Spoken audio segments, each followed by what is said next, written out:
Hey guys, and welcome to number 20 of the Derby Career Mode. And start of this episode, we are in the January transfer window. So, asked for some suggestions in the last episode for some right backs, and that is what you guys gave me. So, we're going to be trying picking up one of those in this episode. I'm going to be changing the formation to a 4 at the back because I literally cannot play at the 3 at the back. We're conceding way too many goals. I was thinking of doing a 4-2-3-1, but way too many strikers in this team. I think we've got about 6, maybe 5. I'm not too sure. So, yeah, for the time being, we're going to have to play the 4-1-2-1-2 and see how that does. It should do quite well because we've got a really good striker combination, and then defensively should do a bit better with the holder midfielder of Hughes. He isn't the most ideal holder midfielder, but I'd rather play him there than at Cam. So, yeah, just changing the team for the next game against Everton. It should be an interesting one. I always put it on clear for the first game of the episode because I just like to get into it a little bit easier because World Class is actually quite hard. So, we did actually draw that game 0-0. It did literally fly by. Nothing happened in the game. I spent about 15 minutes just looking at all what happened and nothing happened. So, yeah, we got an offer in there for Craig Bryson. Don't really need him now. We've got the 4-1-2-1-2. We've got way too many centre mids. So, if we can offload some of those as well, that'd be really cool. So, going to be trying to do a little cheeky swap deal with Charlie Austin because he just hasn't been performing. So, if we can get in one of these really good strikers, trying to bring in Edgar Lee, I think, the Barcelona guy, in exchange for Shotton, I think that'd be quite a nice deal. He's quite fast, and Shotton's just in terrible form at the moment.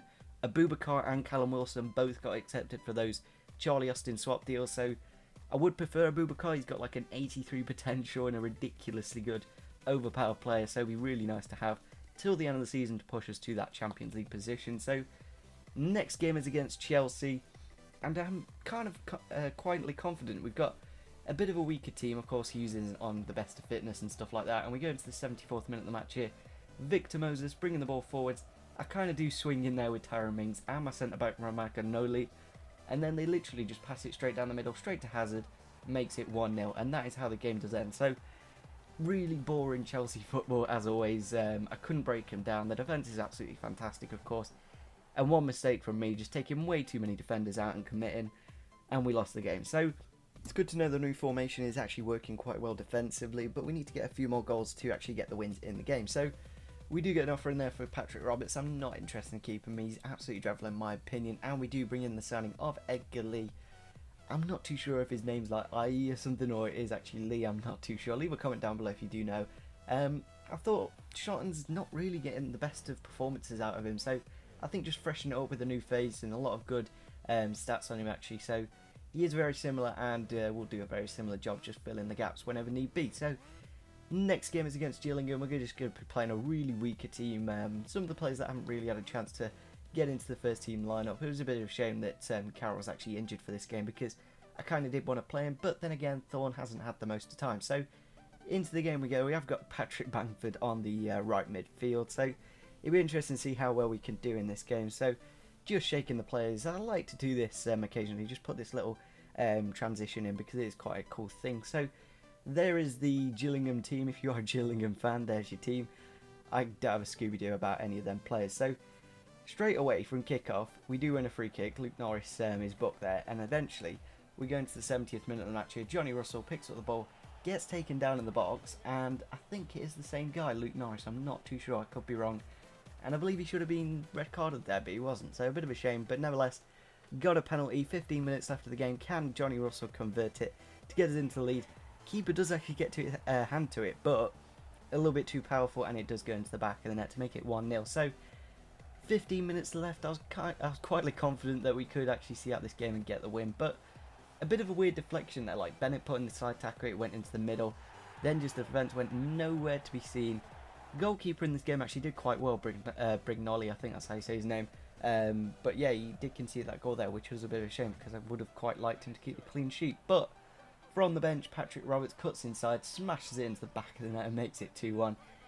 And I believe that is his final goal for the club. So it's nice to see. He did get the occasional very important goal, but he's not good enough. He's not going to develop, in my opinion. So we do actually get Callum Wilson accepted, but Abubakar, the player I kind of want a bit more, isn't quite ready to join the club yet. He wants a bit more money, so we're just going to give him that more money. We've got the money there, and I would prefer to have him.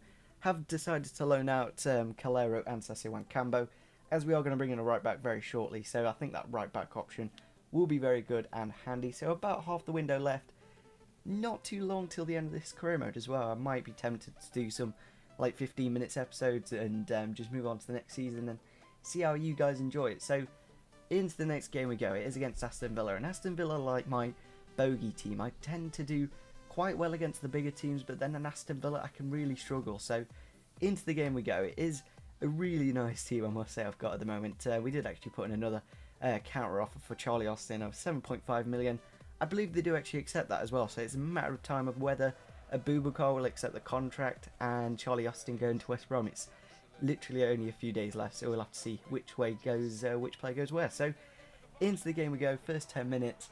That's a bit of a bogey goal. Like, my keeper saves it, bounces in the air, but then bounces into the back of the net to make it 1-0. But 10 minutes later, Johnny Russell on this left-hand side, going down the left-hand side, gets it to Danny Ings, and then really nice roulette goes around Baker, cuts inside past Clark, and then goes into the box and eventually puts it past the keeper. Kind of a bit lucky.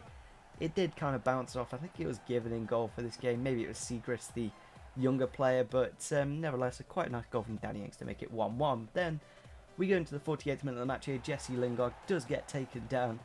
The amount of penalties I win is quite lucrative. The amount of times I'll probably see a derby penalty is probably every 3 weeks. On this it's like every game, so we do put it away nicely with Thomas Ince to make it 2-1 in the game. It is a bit of a shame Thomas Ince hasn't quite scored as many goals as he did in his first season, but nevertheless that is how the game does end. We do get the 2-1 victory. I thought it was actually 3-1 in there, but nevertheless 3 points on the board. Really good first 3 points in the Premier League this month, and we're already halfway through. So still halfway through this January transfer window. We're going to look to get in that right back. I think Lee, the new player we brought in, he's not quite up to first team standard. And here is the big deal. Do we accept Abubakar or do we accept Callum Wilson? In the end, it was really simple. I didn't want to debate over this for too long. I really tried to get Abubakar on the contract I wanted. Unfortunately, Johnny Russell is going to be out injured for the next 3 weeks. So tempted to bring in a new left winger because he is a quality player and we need to keep that quality in the team if we are going to get the top 4 finish. So Abubakar, really good signing. I am tempted to get rid of Bamford and Bennett because they're not really growing, but at the same time I like to keep a couple of youngsters and give them a chance in the cup. So I was really tempted to actually drop Danny Ings. I was really debating on which striker to drop, but I thought it was pretty logical in the end to drop Hoffman because of course a 76 and a 74 up front, they should do very well, and a big man small man combination, I think if we had 2 big men up there it wouldn't quite work as well. And yeah, so Johnny Russell's going to be out for the next 3 weeks, so I thought I'd shortlist some left mid / left wingers. I got Junior Hoylett, Matt Jarvis and Scott Sinclair.